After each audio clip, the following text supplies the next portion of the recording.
Hey everyone, Brian from Three Geeky Dads here. Before we begin tonight's episode, I just want everyone to know that we are now sponsored by Audible. As an IT professional for a school department, I find myself behind the wheel of my car traveling between schools almost all day long, and that's where Audible comes in. Audible is the leading provider of spoken word content, with everything from bestsellers, celebrity memoirs, and news to podcasts. Yes, if you're into podcasts, and you're listening to us right now, so we can assume you do, Audible has got you covered. Just go to www.audibletrial.com/3GD to get your free 30-day trial today. You'll get 1 credit, 2 credits if you're already an Amazon Prime member. That's good for any premium selection titles you like, and they're yours to keep. You also get the Audible Plus catalog of podcasts, audiobooks, guided wellness, and Audible originals. Listen all you want. No credits needed. Again, that's www.audibletrial.com/3GD. $14.95 a month after your 30-day trial. Cancel at any time. Audible. Stay informed, connected, and inspired. And now, on with the show. Warning, incoming dad joke. Warning, incoming dad joke. Guys, I just barely rewatched this movie Rope this week. Oh, really? Yeah, busy week? Super busy? St. Patty's Day plans and all? I was just really tied up. Oh. Yeah, I see what you That sounds like Brian's good. You punchline. That's right. don't open that door behind you, Cheeto. You'll find Dean. Who is your daddy and what does he do? It was like a pink nightmare. Christmas has a Yule log. Not a log. I don't have a log. Mother's Day.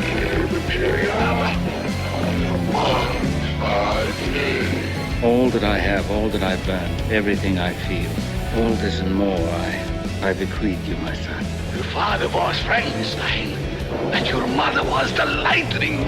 We named the dog Indiana. I am your father. That's right. Dean is still tied up in her closet. That's right. But Christmas will be here before you know it. Yeah, We'll get him back. just another, what? I'm doing that 9 months? Just another month. Jesus. Hang in there, Dean. I'm so cold. Hello and welcome to another thrilling episode of Three Geeky Dads, the show with dads you may not want to hang with, but would definitely love to hang. See? I am all Marc, tied up. and with me, so Give him enough rope, he'll hang himself. I have no idea. No, that's awful. I wouldn't do that. Who am I? I am Marc, and with me, as always, are the God and mother to my blood, Derek. And Brian. Psycho reference. Yeah, it was. That's a good one. And also joining us, as always, to say F you to math and the accuracy of our show title, the man whose rope all the ladies want to tug, Ooh. Tito. Say rope or robe? Rope. Oh, they're going to say like the Jimmy Stewart of the podcast. No. That's so cool. Talking about your little My Tito wang? Yeah. being long and stringy like a rope. You better believe it. Aren't you going to ask me if I want to touch a monkey? Looks like who is your afraid not. daddy? Who is your daddy now? I need to know. How is everybody? Just We're doing good. We're Everybody doing have good. a good week. Everybody have a good St. Patty's Day. Not bad. Yeah, it was yesterday. Oh, yeah, it was quiet. yesterday. Sucks that it was on a Tuesday. I know. I hate it when Yeah. St. Patty's Day falls in the middle of the week. What the hell are you I'm going to do indifferent. on a Tuesday? Huh? I went Sunday to see someone play. Oh, yeah? Oh, yeah? What'd you see? Shout out to Brian Heavey.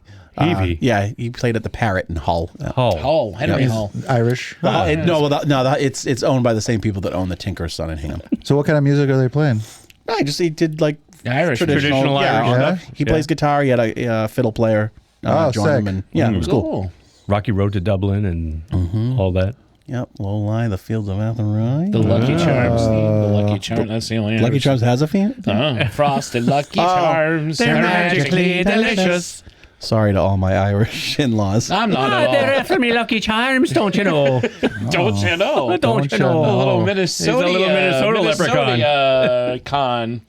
Minnesota con. Fun fact about St. Patrick's Day. In Ireland, they eat bacon. That's right, they do. They don't eat Corned beef. Corned beef. Oh, I know. When they came to America, they didn't have the bacon. Yeah. They had the corned beef, so they I'd rather adopted have the bacon corned than beef. Corned beef. Yeah. I think I would too, but Oh, corned beef's me pretty too. good. I had bacon I had for a killer- supper. I had a Big Y, surprisingly, has a fantastic Reuben panini. That's what I had Really? for lunch Big yesterday. Y. Well, We don't have that that's- in Rhode Island. no. We don't have a big. Oh, you Y. guys don't? We don't have Big Y, right? No, we don't. No. No. We have Aldi's. Well, we do have Reuben's. We have Reuben. Yeah, yeah, yeah. they got those everywhere. Yeah. That's What, I was Aldi? confused. I'm looking at you. I just had a Reuben too. Reuben No, it was Blade. in Rhode Yeah, we Island. got Reuben. Yeah, we got Blade. those. Yeah, stuttered, all them, Reuben stuttered. all them, Reuben Blade. all them Reubens. We have Reuben stutter. Didn't Reuben He won. stutter one? Yeah. Yeah. I'm sorry for 2004. Yeah, that's why you don't hear from him. that was his titular It was hit. the runner-up.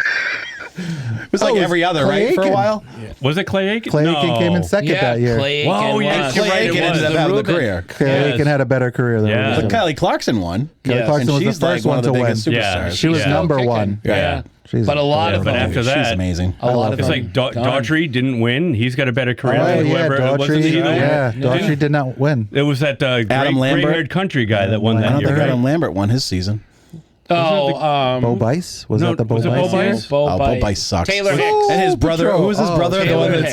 that always shows up at festivals? Joe Bice? I don't know. Joe Bice and Bo Bo Bice. Bice's brother. Oh, we can have fun with this. It was on Family Guy. I think. Fried Bice. Bice, baby. Bo. It's also Bo, but it's fried Bice. B-A-A-U. Hey, you? Boo. Yeah, they're both Boo Bo, Bice. but one of them's B-A-U. Boo Bice. The other one's B-O. I don't like the Body odor. Spice. One smells Anyway. better than the other. Damn. Anybody got sports stuff to talk about since because this is the American Idol? Venezuela won last night Yeah, against against over USA. Team USA in the World Baseball Classic. Okay, awesome. Yeah, go on. What Venezuela? They know, right? they played a hell of a game. That's a fucking what would he call it? Poetic Justice. yeah. I guess. Poetic Sure. justice Yeah. right there. For sure. Yeah, Go on. Good on you. Mm-hmm. yeah, Go on. Good on you. Mm-hmm. yeah. Go on. Good on you. Mm-hmm. They're still all fucked up, though. Yeah, well. At least they're teamwork. Yeah, but they at least have That's that little thing. they got a World Baseball win. That's a So little yeah. Hey, Small Yeah. victories. Take what you can get. Take Right. that back home. Yep. Try to turn your lights on. Tito, did you find out if the Yankees or the Blue Jays, did they win or did the Yankees win? You just said Tito. yeah, I mean, you Brian, did say sorry. Tito. Yeah, I don't I was know looking because at you, but I said Tito. You both wear how the fuck glasses. would I know? I He's the Blue Jays fan. yeah. You know what? No, we did. After we found the Oh, that's yeah, right. the final And the Blue score. And it Jays was lost. Oh, yeah, they like lost. 10 Yeah. to 1 or something Shit. like Yeah, that. Yeah. yeah. I forgot. Yeah. I was looking forward sad. to the movie we watched, The Fishman movie. Island that of the was- Fishman with That Barbara was Bach. awesome. Tito, you missed out, man. I have a feeling I didn't. I imagine it was just like I was there. Kind of was. Kind of. I think the cat was next to me snoring. Yeah. So it was- Yeah, passed right out. The cat fell asleep a half hour into the movie. No, we had some good jokes. We did. Yeah, we had did some really good we riffing. riffed with the best of them. Yeah. fun. Yeah. Yeah, it was a good movie. Yeah. Wow. Riffing. Been a while. Yeah. All right. Got a so good movie that- tonight. Good. All Yeah, right. let's move on. You know, speaking of rope, there's been a lot of rope tie-in jokes tonight. and Ooh, whatnot, tie-in. Hence why I wrote, speaking of rope, and there goes my laptop. There it is. How about we use one to kill a guy and try to get away with it? No? Well, how about we do an episode about a movie where two guys kill a guy and try to get away with it? I am, of course, talking about Alfred Hitchcock's Rope, a movie filmed entirely in one location with only 5 well-hidden cuts throughout the whole film, making this another wonderful addition to this month's In the Mark of Madness, the Enclosed Area Edition. Well, that sounds dirty. Enclosed Areas Edition? The H That is doesn't silent. do an area. It doesn't- Leave my area out of this. Because what's more maddening than a bunch of rich white people having a party where the hosts are killers and the guests of honor never show up because he's dead and he's hidden in their apartment? I feel like there's a celebrity joke to be made here with somebody somewhere, but I couldn't think of one. I feel like, what if, I don't know, Robert Blake or Beretta? Beretta. Beretta, you know, what if Beretta killed his wife and invited all her girlfriends over to a Tupperware party or something. One can have a fun party. Two can commit murder. See, two can because Robert Blake Beretta had a bird. Parrots. Oh, And then Derek went to parrot at the bar. All connects. The toucan is the symbol, one of the symbols on the Guinness. Can. Can. Yeah. It all rhymes. True story. St. Patrick's. St. Patrick's. Full circle. Can't beat him. Let's move on.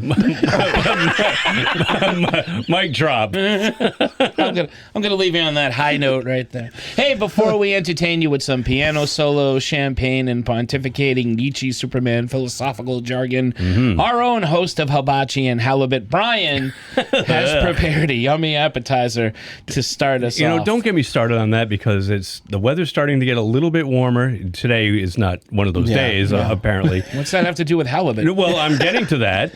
So when the weather gets warmer, my Portuguese neighbor next door starts firing up the grill, and he does sardines all the fucking time. Oh, that'll stink things. Oh, it does Cook them in bulk and Slip through the cracks. It's gross. smell. They all just fall through Gross. the fucking grates. It's just like, fuck. Honey, get me 12 more. He piles them on and hopes some of them make it. They're disintegrating faster than I can cook them. Give me like 15 more. They're strange. They're strange. I wouldn't be surprised if they're all just on the coals, Tito. I've never had a sardine. I have a friend who would eat. I remember going to his house and he just like opened up a can of sardines, started eating it. He was like, "You want some?" And I was like, "I don't even know what's happening." Yeah. I'm gonna say no. Aren't there bones and eyes on those It's a things? Yeah, you eat the whole thing. You eat the whole fuck thing. that. No. But They're very good they're for you. super salty. Yeah. They're so good for you. Are they? They're good I for your think- brain. I think Mark really likes I them. have been eating sushi and I have gotten smarter. Well, the what are they? The fatty amino acids that are in fish. Is what's Sure. good. I don't know. Good. I don't eat that shit. Low in points if you're we on do, the Tito. Weight Watchers. and Sushi's good. Good sushi. I I do love like sushi. I do like sushi. gotta I don't You eat a like lot of right sushi now. like I like sushi. I don't eat a lot of I don't seafood think though. I just need to eat it off a naked woman, like Like in that Showdown movie. in Little Tokyo. Yeah, like in that movie where they ate The problem sushi with off a sushi naked is woman. I always want to try like I think it was something The Last interesting. Emperor. Yeah. But I like always wanted to try what? like whenever we order sushi, like we get sushi a lot, but I always end up getting the same rolls and the same sashimi. And but there's like I look at the menu and I'll see like the eel and like some of the other stuff, and I'm like super adventurous. I would try it. Would you Go try for it? it. I would totally try it. try an Yeah. eel. Let me know how it is. I had Try an eel. That'd make you Yeah. sick. That I shit will had- throw up in your mouth I think I've A eaten little bit. eel Yeah. and sushi before. when I snail. went to Italy.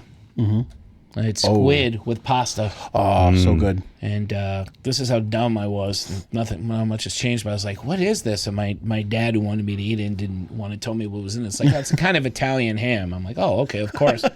And then I'm like, this ham has tentacles on it. Yeah. Suckers. But So it it does. tasted good.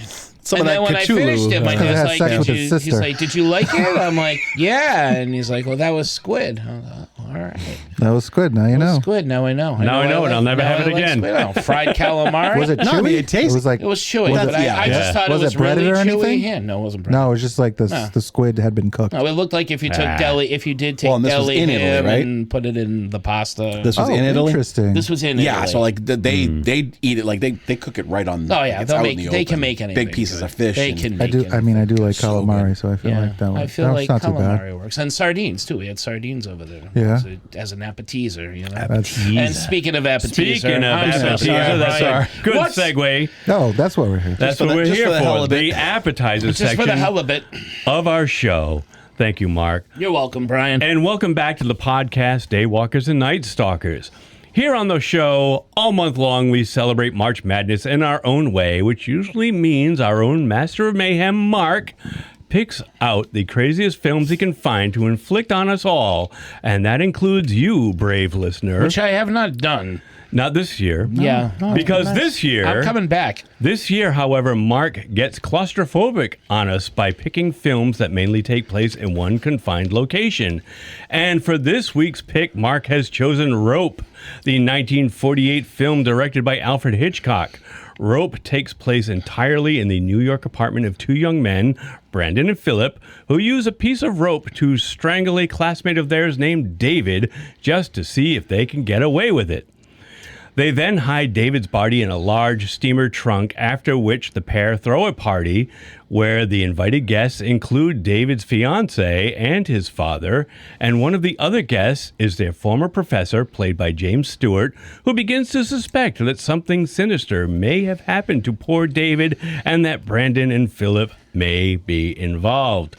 Rope is famous for its groundbreaking one-take illusion where Hitchcock used ingeniously hidden cuts to create the feeling of a continuous real-time action within the simple set, immersing the audience in the claustrophobic suspense. And so, we wanted to take a look at some of our other favorite films which used a single long take where the camera never seems to cut away.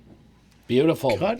That was suggested to us by Mike Freeman. I'm going to give him a shout out. Yeah, who was on the show last week. And he... Hey, Mike. Thanks for coming by. Appetizer for this week, and he came up with this one. So thank you, Mike. Hope you had fun. If not, then... Yeah. Then enjoy our podcast. I hear he's up to episode 2 now. It's like a third of the way. Unlike Kexi, who's almost all the way through. Kexi's pretty much caught up. Yeah.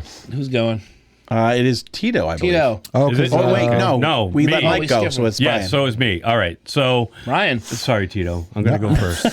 I still get a turn, right? I think so. Yeah, you're after me. For now. Yeah. It's fine. No, you're on probation. Yes, you're after me. You're in You thin didn't ice. pick what I picked. I won't. I hopefully won't pick what you picked. But I'm going with Serenity 2005. I didn't even think of that shot. Yes, it is a wonderful shot. After the scene establishing the Parliament's agent, played by Chiwetel Ejiofor, he is pursuing River Tam. The very next scene, after the title comes up, you see the Serenity logo, and it morphs into the painted side of the ship that says Serenity on it, which is the name of the ship. It goes right into the cockpit through the window. And it's Mal talking to Wash, and they're talking about landing on the planet, and it becomes like one take as Mal goes through the ship and interacts with each member of the crew and reintroduces us to the ship Serenity, the entire inside of the vessel. It's a beautiful the shot. engine room to Kaylee. All the way down, from the bridge to from tip to tail, as they say. That's an awesome It's shot. a great shot. That's good. And like Hitchcock... like Hitchcock, this was actually 2 shots that they cleverly disguised as one long one. Yeah, where was the cut? When Mal is talking to Sean Marr, who plays River Tam's brother Simon, on the stairway just before they go into the second level of the ship, there's a whip pan. Right. And it cuts from Simon to, it whip pans over to Mal, and that's where they hid the cut, because the way the set was actually broken up, it wasn't one big long thing. It was actually on 2 different sound stages, so they had to disguise it like that. But it is seamless. Oh, I don't know if I ever knew that. Chef's kiss. Yeah. I don't know if I ever Yeah, and it realized goes that. on for like 12 minutes. Yeah. It really is a great long one take. I loved it. That's going to be an animated show. It's not I was live just action. about to ask, is that on your geek It's going to be flag? an animated is. show. Because Okay. I was like, I don't have a geek flag, but I forgot about that. No, it is. We can all go. We can all go. You and me. No, all right. Like Guys, Mark and I so piggybacked psyched. last We week. can piggyback. It's fun. I have a Serenity related story. All right. So I'll share that at my geek flag. Great. Okay. Excellent. Tito. I'm going with 2015, 10 years later. Creed, and it's when Donnie fights Leo. And it's his first I fight. never saw Creed. His first pro fight, and the entire fight is one continuous shot. Wow. And it's fucking amazing because at one point during the fight, his eye gets swollen. Oh. So the cuts are set up in such a way, or the shot is set up in such a way that it's moving from the fighter to Rocky back to Donnie. All of a sudden, his eyes puffy. So they had to have like the makeup guy jump in there really quickly, do the eyes, touch him up. that way he could be back in the shot. amazing. And I absolutely love the scene. Yeah. It's shot really, really beautifully. Academy That's Award crazy. winner. Yeah, Michael Yeah, B. for Jordan. sure. Jordan. Yeah, Jordan, just yeah. this past weekend. For sure. For Sinners, everybody's favorite horror movie from last year. I'm glad that won. Me too.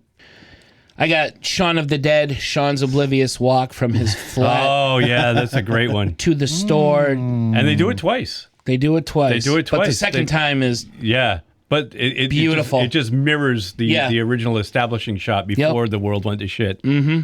but how he just doesn't notice everything. Yeah. It's going. He's oblivious. It's gone to shit. It's the morning after Great the scene. apocalypse. and- I totally forgot about that one. yeah, I love it. I absolutely love it. I Good pick, rewatched Mark. it again, and I'm like, this is it. This is so good. Yeah. And it's Directed just by Edgar Wright. One Yep. long, Oh, it's so good. continuous. Yeah. It's awesome. I read something that they're working on a fourth. Are they really? Yeah. A Simon fourth Pegg and Edgar Cornetto. Wright. A fourth Yeah. Cornetto. Good. Oh, nice. Good. I would love that. Or they have something in the works. All right. Cool. Well, About there's time. plenty to tackle. Yeah. We got aliens, slashers, and Did Edgar Wright do Paul or no? No, that was, but that was Simon Pegg and Frost. Nick Frost. Nick Frost. Yeah. the other guy I always Seth confuse Rogen. with Edgar Wright. No, the guy who Evan Goldberg directed Paul. Oh, okay. He did. Oh, which is Was it Seth Rogen's buddy? Rogen's right. boy. Yeah. Yeah. Yeah. And who also did That'll show This up later. Is the End. Yeah. That is part of my runners-up. That's Super mine. bad. So Edgar Wright. Yes. I think we might have the same one of the same runners up, Brian. No, I'm talking about Evan Goldberg. Oh, okay. Yeah, no. So I talked about this movie a lot last week. Kill Bill Volume 1. The shot in the like it's like a dojo turned into a restaurant club kind of thing. The bride's there. She goes and changes. She arrives. She's there to kill. It's where Bill? she. Well, no. So she's there. Spoilers. She fights. It's where she fights the the Crazy 88s. The Crazy Oh, 88s. that's a great scene. And the shot is very like it's. I mean, nowadays they just do it with drones, but it's an overhead bird's eye view shot, and Quentin Tarantino is like literally moving walls as she's walking, and like kind of basically doing the same thing as rope, but just vertical as opposed. I mean, vertical. Yeah, vertical. Horizontal. Yes. Across vertical the is- plane. No, as opposed to- that's horizontal. It's from bird's eye. Yeah. So That's what you were right. Sorry, whiskey. Whiskey in the But yeah, it's a jar. great shot, and my true number one is going to be in my honorable mentions because it's one of many versions. There's a lot of types of this scene, but that is a very. Why didn't you close make that second. your number one? Because I want to mention all three of those Okay. together, and I figured All right. one of them. No, I just thought of another It's one. got to be Excuse on me. one Put of it in there. you guys' Gonna- things anyway. So, go ahead. Oh, so Runners up? we're on runners up already. Yeah, runners- That was runners fast. up. Children of Men, the car chase scene. Oh, good. Oh, that was Mike's pick. Yeah. Oh, was it really? Yeah. That's he a had brought that up great as an shot. example. And I think, I didn't put this together until like when I was thinking about my list. I think the Hawkeye series did a similar thing where they did a in the van. in the When they van were where it's like fighting the- inside and out, like Yes. and the camera's inside the car, and Yes. it was like one long continuous. Oh, that one. Yeah, that's a good one. So, but Children of Men did it first, so I'm crediting them. Right. Okay. And it's just a great scene where they're being chased in the car, and the camera's inside, and I think it goes outside the car. and Julianne Moore's driving. Julianne Moore and Michael Clive Caine. Owen. Michael Caine is in the car. That's right. as Michael well. Caine's in there. I'm driving this He's not bitch. driving. I don't think he was driving. I think I'm Julianne Moore riding, was driving. bitch. Yeah.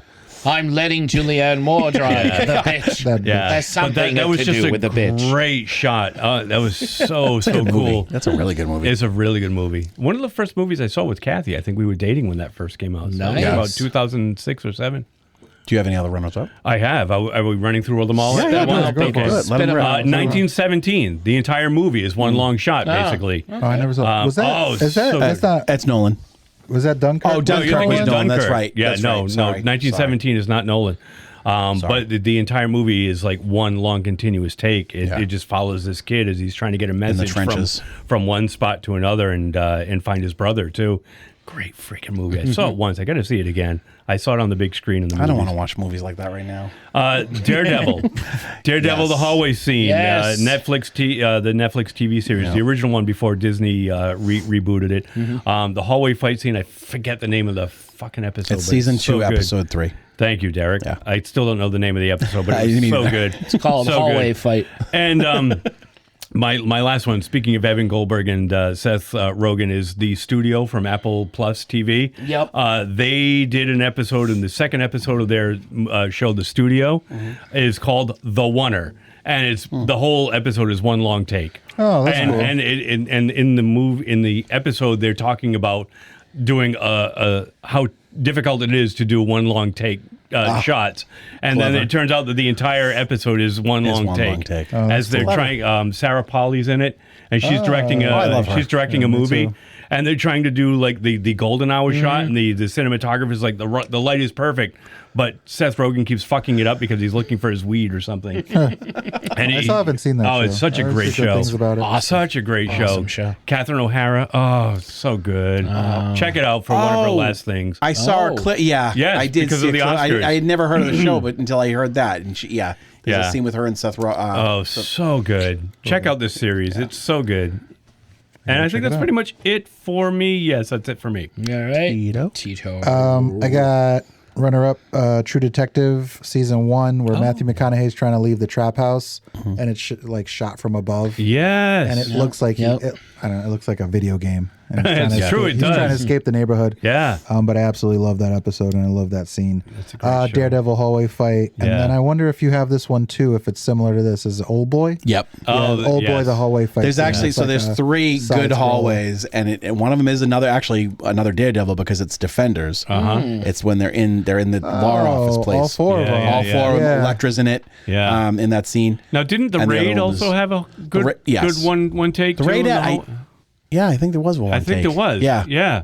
Raid 2. Now that I'm thinking, was it Raid 2? It was Raid 2. I don't think I saw Raid 2. That's why I'm thinking of the first Raid. Raid Redemption? Sure? I think we watched them both, didn't we? We did watch them. Yeah. No. Yes. We watched one. No. I've seen 2, but not with you guys. I've seen 1, but not 2. But we only talked about the first one. I don't think I saw 2. Maybe not. Maybe I could be wrong. I could be wrong. We could all be wrong. It's dope. Or we It could all never be happened. right. Maybe the Raid was never made. This whole podcast is a figment of your imagination. Maybe this podcast doesn't happen. The Raid starring Sinbad. Maybe I'm in a room. Do not adjust your set. We control the horizontal and the vertical, Derek, which we won't get confused this time. That's right. Nope. That's all I got. All right. I've got The Killing of the Deputy in House of a Thousand Corpses. Bill Moseley, Otis there, has Walton Goggins down on the ground. He's aiming a gun at him. And Rob Zombie, like, pans back. It's a really long, it's like a slow nice, long pull. crane shot back and just holds that tension until you're, like, you've got a bird's eye view and then you hear the Pulls gun the trigger. shot. I just thought that was fucking brilliant. Back when Walter Goggins had his old teeth. Yes. And less hair. Look at those Less hair. fucking Those things massive are... teeth. He had less hair back then? he had better hair. Well, his hair now is longer. He had... Yeah, I think it was just neater, but it seemed less. I don't know, but He's grown it out. I finally finished Fallout Season 2, by the way. I haven't even started Yeah. it. I haven't started Season 2 of that or Gen Z. I didn't finish Gen Z. Gen V. Gen V. Sorry, Gen V. I like season 2. It was good. I did see the boys. Oh, sorry. I'll get back to that. Yeah. I also there was a great episode of the X-Files called Triangle, where Mulder falls into the Bermuda Triangle and ends up on this old cruise ship. He disappears. Scully is at the FBI headquarters, and there's this long tracking shot with a couple of cuts here and there mixed in, much like rope, and she's basically going from floor to floor, trying to get information where Mulder's whereabouts are, and she heads back down where the lone gunmen are waiting in the van, and the whole time she's going up and down elevators, avoiding the smoking man, running into Skinner, leaving Skinner, running into So they have some guy with a steady cam just following her the entire way? It's fucking awesome. Wait, I love it. This isn't like, does he go back in time? He goes back in time. Right? Okay. Yeah, this is the episode I'm thinking he of. comes across a ghost ship. It's called the Queen Mary, and they have a couple of long. That's not a ghost ship. That's an actual ship. Yeah. Isn't it from Ghost Ship? I think the movie Ghost Ship used the Queen Mary. There you go. Or is it the Queen Elizabeth? I don't know. I can't remember the name of the fucking ship, but that's what happens. One of them. One of those damn chick ships, yeah.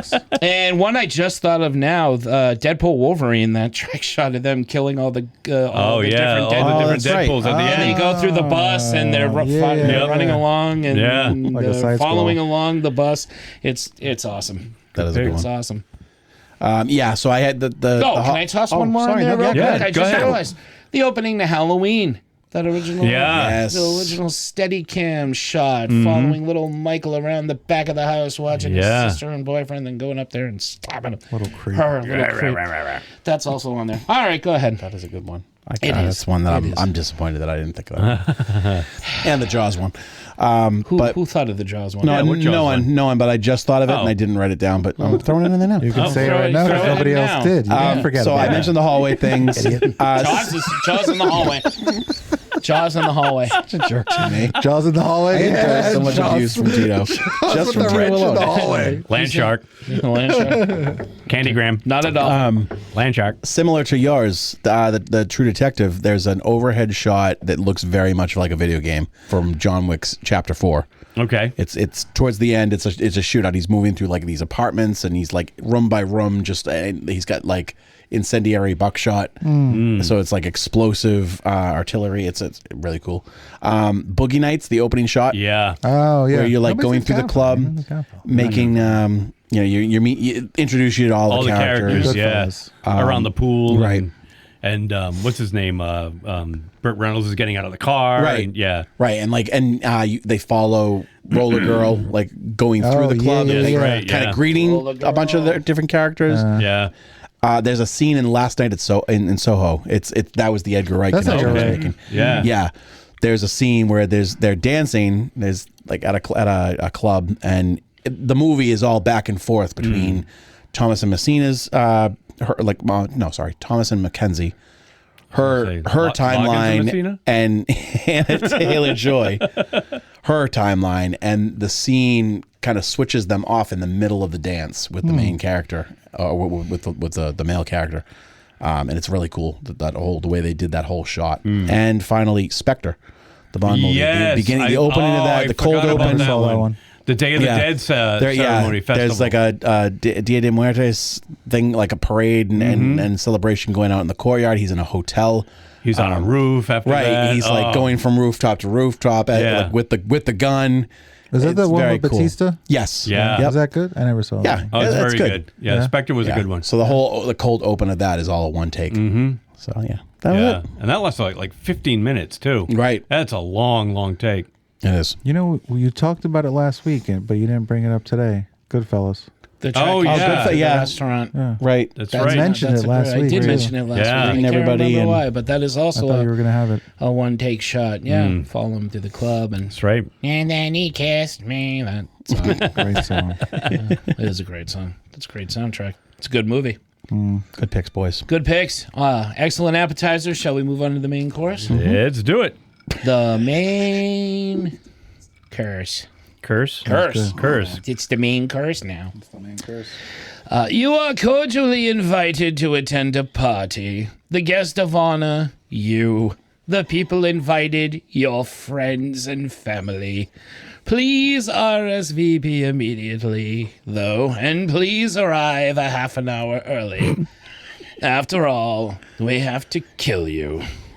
Alfred Hitchcock's Rope tends to be overlooked when it comes to low disk space, which has popped up on my laptop. Low disk space. When you have low disk space, Alfred Hitchcock will come and strangle you with a beat piece you of rope. Well, you got like 20 windows open in your 20 tabs open for you. I don't want to lose anything. Shut up, Eric. Alfred Hitchcock's Rope tends to be Why we have overlooked. bookmarks. Round 3. Alfred Hitchcock's Rope tends to be overlooked when it comes to naming his film greats, which is a shame because the movie is a remarkable challenge that Hitchcock manages to pull off. The idea of an entire film set in a single room with nothing to work with but a handful of people drinking and talking for almost the whole duration of the picture sounds simplistic and boring. But the key is, we're in on it. We know what's hiding in that chest in the middle of the room. Or rather, we know who. We also know who the killers are. We saw them do it. We were there. We were part of it. We were accomplices. Hitchcock once said that watching two people having a dinner conversation is not that thrilling. But watching two people having a dinner conversation, neither knowing that there's an activated bomb under their table, well, that's another story. And that's what Rope is. A long conversation where you, the viewer, the people at home, are waiting for the proverbial bomb to go off, hoping the body is discovered, and the two hosts/killers get caught in the act. Or do you? For there are times when the tension and suspense rise in the film, not because the body is about to be discovered, but because the hosts almost get caught, and you gasp and hold your breath in panic. But then again, you wanted them to get caught, right? And that's the genius of Hitchcock with many of his films. You sometimes find yourself rooting for the bad guy. Take when Norman Bates pushes Marion Crane in her car into the swamp in Psycho. There's a moment when it stops sinking. The car is still visible, and you find yourself panicked along with Norman. Again, he's a killer. He's the bad guy. And you're worried? Then there's the setting for Rope. Hitchcock's use of enclosed settings is nothing new. Thank you. We've seen it in Rear Window and Lifeboat. Even the majority of Psycho is set in a motel, and The Birds is set on an island. These are what have been referred to by many cinephiles as neighborhood pictures, cut off from the rest of the world. So, stop on over to our neighborhood where the dads invite you to a gathering of our insights and opening thoughts on this criminally underrated suspense movie. And, speaking of criminals, be mindful of what you wear. Blood is so hard to wash out. Okay, Brian. Yes. Opening thoughts. Not wearing white, that's for sure. No. Yeah. No. Don't do it. Stick to your flannel. Not after Labor Day. You can hide some of that. I wear like the colorfulest flannel I can. That's right. Just It's got a little red. A little red. It's got a Always have a splash. little red in it. A little red You've on got it. red on you. You got red on you, Sean. Sean. So this movie's a lot of fun. You were the one that turned me on to this movie. I was vaguely aware of it before I met you, but I had never seen it. And I think I had come over your house once, and you were talking about it. I think it had just finished. You had it on TV, and I was like, "What are you watching?" And you're like, "Oh, it's Rope. It's great. It's Hitchcock. It takes place all in this one apartment, and these two guys killed this guy, and they hide his body in a trunk, and then invite like all his friends over for a party, not knowing that the body is like right there with them, and they want to see if they can get away with it." And you were right; it was a great film. I watched it shortly after that. I don't remember if I purchased it, rented it, whatever, but I do own it now. At the first time I had seen it, I don't remember if I had just streamed it somewhere, but I do remember liking it. You were absolutely right. This movie is... I love a movie that's like a play. Like we talked last week about The Hateful Eight could have been a play. It takes place all in one cabin. You know, you got all these people there, similar to this one. Right. There are secrets lurking under the floorboards. You don't know what's going on. It's a lot of talking, but it's just the tension and the suspense, and you don't know what's going to happen next that keeps you on the edge of your seat, even though it's like a simple premise. It's a dinner party. The only difference is there's a body in the trunk that they're using to serve drinks and food off of. So it's gross. You know, there's a body, underneath that ham. And the way people are when the hosts or whatever, Jimmy Stewart, when he shows up to the party, and they're all standing by the chest. Yeah. And created kind of this altar buffet, and everybo's asking, "Where's David? He's not here yet." And he's literally right under. He's there. He's there with him. He was early. It's so great. He already ate. It's a great film. We're going to get into it more, but Hitchcock is on top of his game with this one. This was his first color movie too. His first feature in Technicolor, and it's a great movie. 1948. I think this is the oldest movie that we've talked about so far.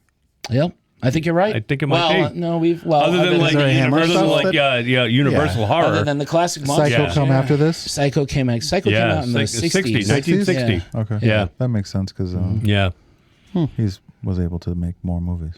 Tito, what'd you think? You had not seen this before. Yeah, this is only the second Hitchcock movie I've ever seen. I was actually what was the first? Psycho. Okay. I only did it for this, which I loved. I was actually a little bit surprised when I turned it on and it was in color. I was confused. And then I was like, oh, maybe there's a different version of this on here. Yeah. Like a special feature where I can watch it in black and white. But there wasn't because it's not supposed to be in black and white. No.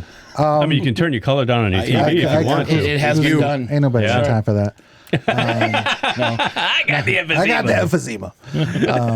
Not in this economy. No. The skill involved in making a movie like this is really amazing. The technicality of it all is really quite phenomenal. Yeah. Especially when you consider the time it was made, too. Yeah, for sure. And you can see it, and it doesn't really bother me when he zooms in on the guy's back or things like that. It's still it's always still going fucking cool into a dark suit. Something's happening. This is the kind of movie that makes you want to eat the rich. Yeah. Because only these people could do something like this. Right. Totally. And be this fucking smug about it. self-absorbed, and kind of want to be caught because in Brandon's head, he's just thinking like, well, even if James Stewart's character catches us, he's going to be impressed by Right. us. It's all about superiority. Right. You know, they're the these viewpoint of it. elitist Yeah. fucking losers. And it just kind of drives me crazy. The actress that plays The fiance. the fiance, Yeah. I fucking love. Isn't she great? She calls people chum. Janet. Chum. I've Yeah. never. I've Joan never- Chandler. No. Yeah, Joan Chandler. Chandler? Yeah. She plays Janet, and I love her intro. She makes a joke, they laugh, and she's like, "Oh, I'm not. Nobody thinks I'm funny." And she makes another joke, and I think she's fucking adorable. Jimmy Stewart is really, really good in this movie. I Yeah. think he's the best thing about this movie. Sure. I'm more interested in them finding out that the two guys are gay more so than I am in them finding the dead body in the box Because that was the whole it's thing that was also a- very like that subtext. was total it's subtext. there the whole time. Purposely done. And they're always very close, and they have this kind of rapport. And, the relationship that they have is so very interesting.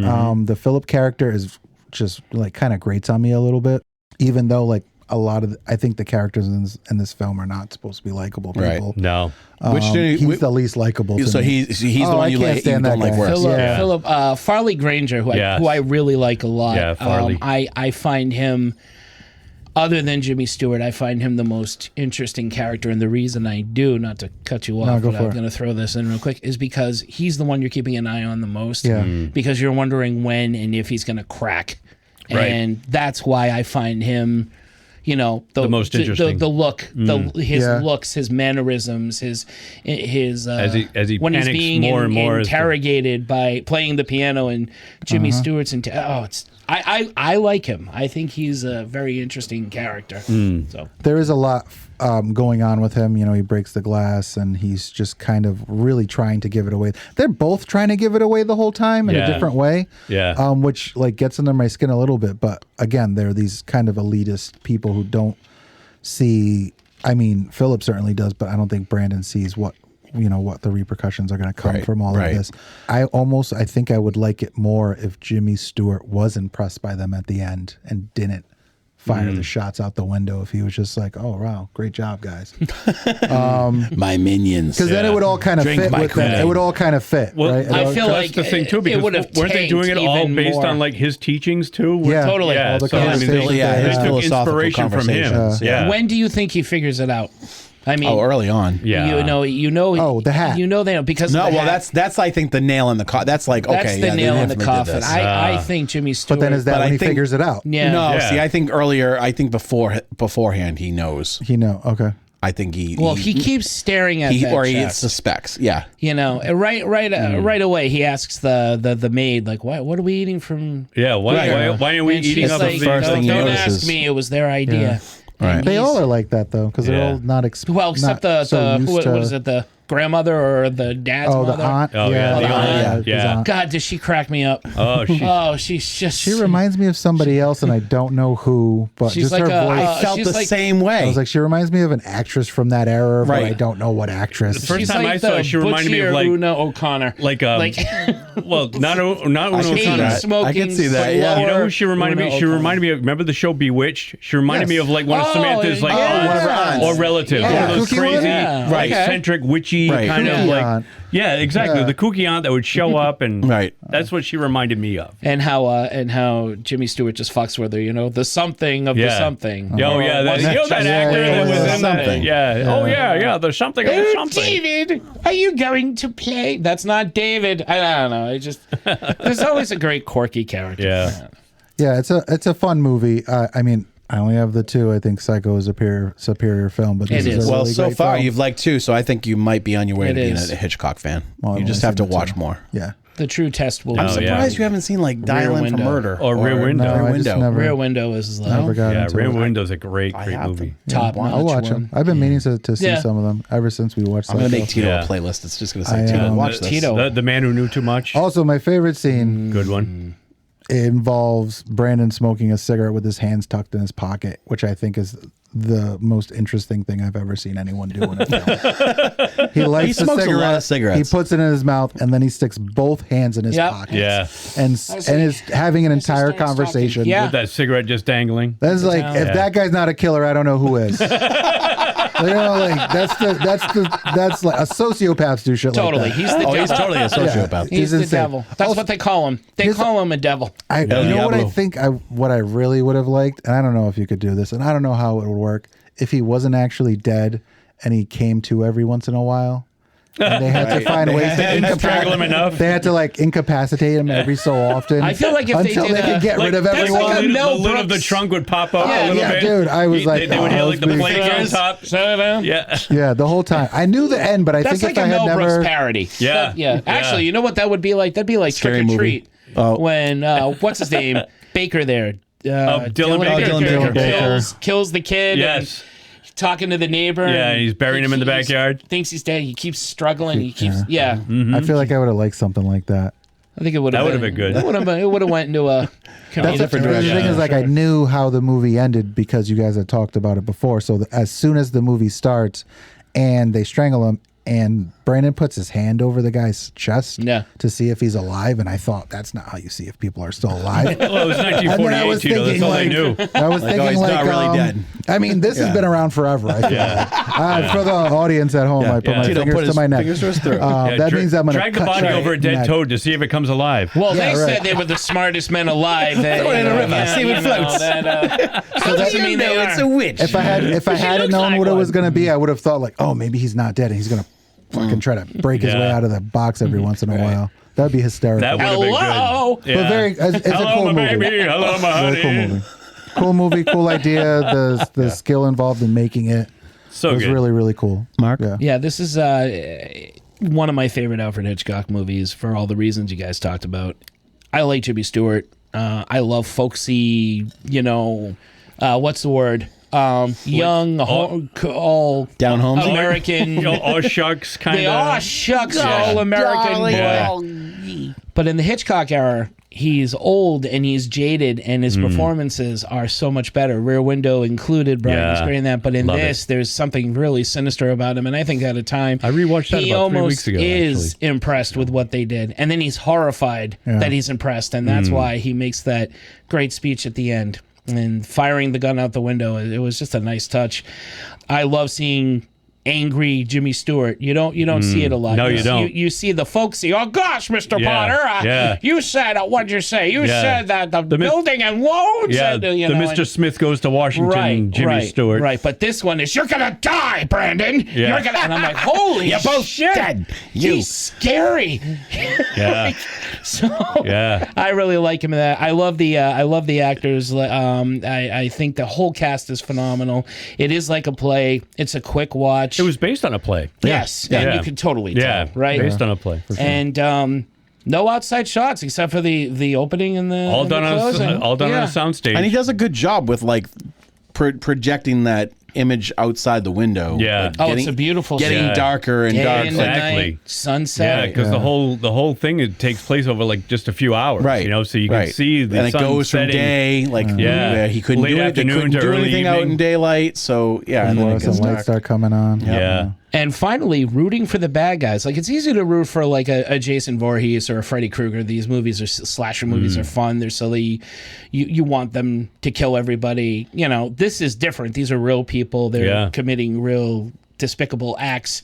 And yet, there are just moments when you're like, uh-oh. They're gonna get caught. Oh, wait a minute, we want that. Yeah. Most notably when they're talking and none of them notice that the maid is taking stuff off the altar. That's a fantastic. That's one of my favorite shots. She's about to take books or something and put them books back in the altar. And they you're notice that watching her and you're like, guys, turn around. And they notice that the books are tied with the piece of rope that they had used. Oh, so good. And the fact that Brandon does it deliberately. Yeah. It's just an ordinary piece of rope. Philip. He's wicked. It's just a great, heartless, great movie. Yeah, it's giving me Don Jr. vibes. And the other one was Eric. Very. And he's got a big forehead. Yeah. He's got one of those high heads. And he's got a big forehead. Yeah. His face is very long. Yeah. And the other one was Eric. But Dad, he took my piece of rope. Dad. Derek. It's funny. I went back and forth at first when I rewatched it. When I originally watched this movie, I feel like it was while I was taking a film appreciation class. I was all about it. It's Hitchcock. It's this really cool technique that he used. I wasn't really paying attention to any of the subtext. It wasn't, and to be honest, like at first I wasn't really into it rewatching it because like, I'm not with you as far as the rooting for these guys. Mm-hmm. They're both fucking annoying as fuck. They're awful. Oh yeah, and I absolutely hate them. Yeah. Which just means that like the more I thought of it, it means that they were doing their job. Isn't there a part of you that wants to see if they can really get away with it? That's the fun part of this movie. But I wasn't really rooting for them per se. No. But it's one of those films where censorship actually forced the performances. So Brandon and Phillip felt more real. The whole idea was the Hays Act. The Hays Code. Oh, Hays Code. Yeah. Where you weren't allowed to show anything related to homosexuality. No. So anything that it had to be just kind of inferred and very subtly. Mm-hmm. And their performances, like knowing that part and kind of, I always kind of when I review movies like this that I haven't seen in a long time, I kind of look at it from a different perspective, and it was definitely like the nuances.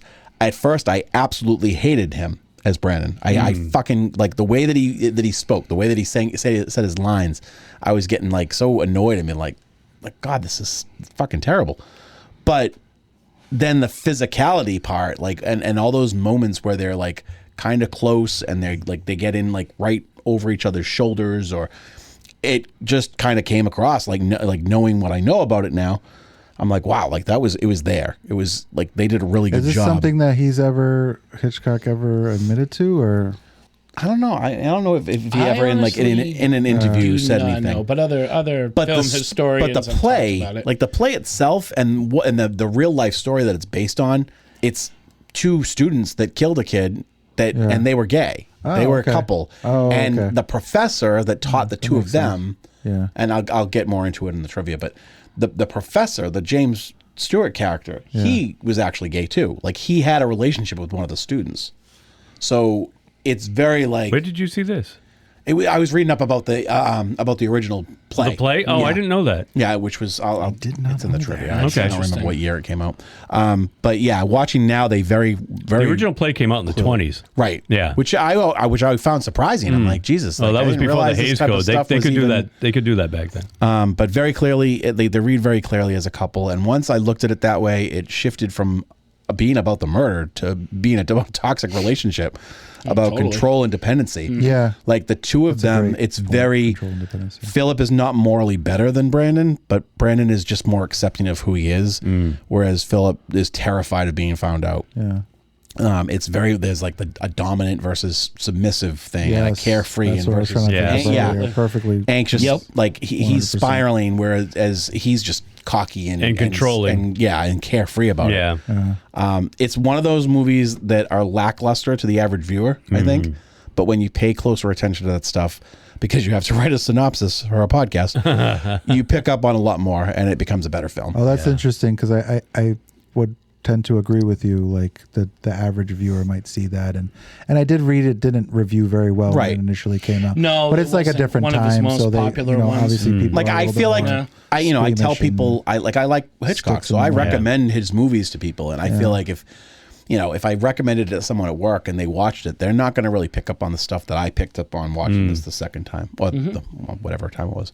But it literally breaks down walls. It's not just philosophically, but actual walls, because the way that the one takes would work. Yeah. So before we get into it, I have a couple questions that I wanted your opinion on. Go ahead. Ask you a bunch of questions. Fire away. Did Brandon and Phillip commit the murder because they believed the philosophy, or because they were already unstable and used the philosophy itself as justification? Wow. What do you think? Oh, that's deep. I got deep. This is what happens when I get high and watch movies. I was watching this movie thinking this was some Epstein Island shit. To be quite honest with you, like when you get so rich and you're like, what else can I do? Let's try killing the guy. Yeah. No consequences. What do you think, Phillip? I have no opinion about anything. You tell me, Brandon. It was very much that. I'll follow your lead, old bean. Well, and that's the other thing. It's very codependent, though. Like Yeah. Brandon is a sociopath, but he needs Philip to Because witness you're right, all they're this shit, codependent. or it Exactly. doesn't fucking matter, or it doesn't matter. If I don't have anybody to see me doing this, it There's doesn't no matter. point. Exactly. And that's the other thing is, would Philip have ever committed the actual murder if not for his partner's excitement and determination No, to do so? I think he would have chosen. Like he wouldn't have gone through it. No pun No, intended. he would have chickened out. Yeah, he would not have strangled. I mean, he's there for the show more than anything. Yeah. He's just holding up the body. Cool. All right, Brandon's doing a lot of the work. You can see where this whole thing is going after they're done strangling him. Honestly, it's almost like two people who just had sex. One of them feels awesome. Right. The other one already feels the regret. Right. And that's exactly what this was. The killing of David was a sexual act to both of these guys who, like Tito said, were bored. They have a lot of money. They've excelled in every kind of extracurricular activity, probably. They've, top grades. All the challenges are out of them, and they wanted to just see how far they could go. Right. And killing a person and getting away with it, I imagine for a sociopath, is the ultimate enticement. Right. And so that's what I see when they're done. They one pulls out a cigarette, the other one needs a drink. It's a complete sexual act between two men, and so that's what I think for sure. Yeah, that's a good idea. Very By nice. the way, Tito, what are you doing on Friday? He wants to have, you have to have sex. He wants to have murder. He wants to have murder Me and sex. Derek have sex. I'm going to strangle you. Brian, you can come too. Wait. That's a loaded statement, Tito. Loaded. All right. Can we just get to it? Let's get to it. Do it. Get it? I get it. Okay, We're gonna get to it. Let's get it on. All right. Wait a minute. Was that all three questions? No, that was the two. It was two questions. Oh, okay. You said I thought you said I had three. Because I was going to pause and wait for the second question, but you made the comment that it segued right. Oh, okay. There we go. Right, See how we do? Just let it happen. Let it happen naturally, organically. Very organic. You guys will be choking people together before you know it. There's a flow. There's a flow. An ebb and flow. I just want to. All right, you guys ready? Yep. Let's do it. All right, Rope, 1948, directed by Alfred Hitchcock and based on the 1929 play. The play was then adapted by Arthur Lawrence and Hume Cronin, a.k.a. Mr. Jessica Tandy. Starring James... who was also in Hitchcock's Shadow of a Doubt. Yep. That's right. Starring James Cameron, James Stewart, John Dahl, and Farley Granger, as well as Constant Collier, Joan Chandler, Sir Cedric Hardwicke, and a couple of dicks, Douglas Dick and Dick Hogan. You like that? A couple of dicks. Couple of trivia things, some of which we actually already said. So the movie was banned in several American cities because of the implied homosexuality between Philip and Brandon. This was, as we mentioned, Hitchcock's first color film.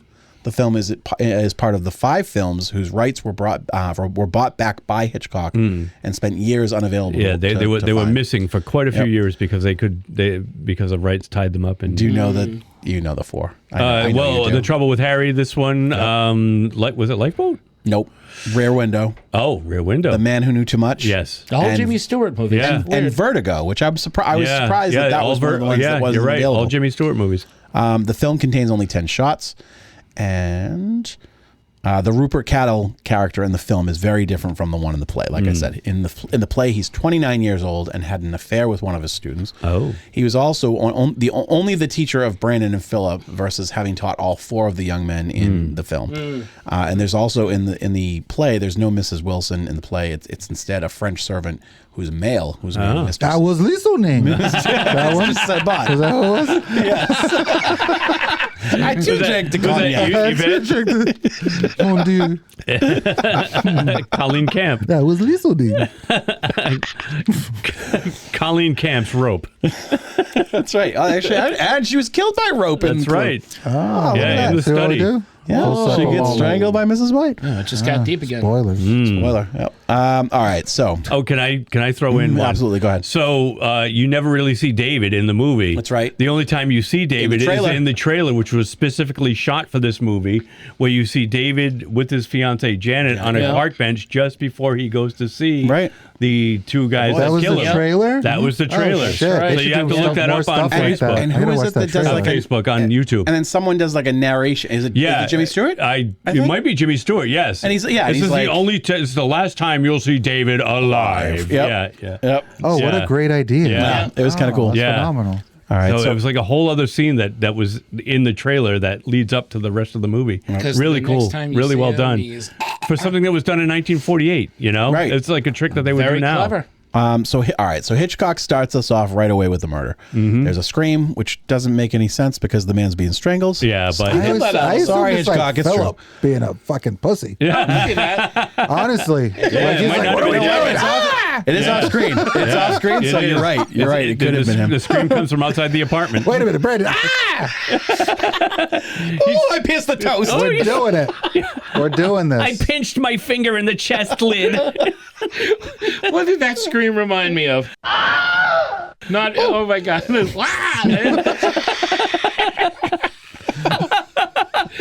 Oh, I'm sorry. That was a very funny scream. Immediately after so nonchalantly killing their former friend David, Brandon and Phillip place the body inside a large wooden chest.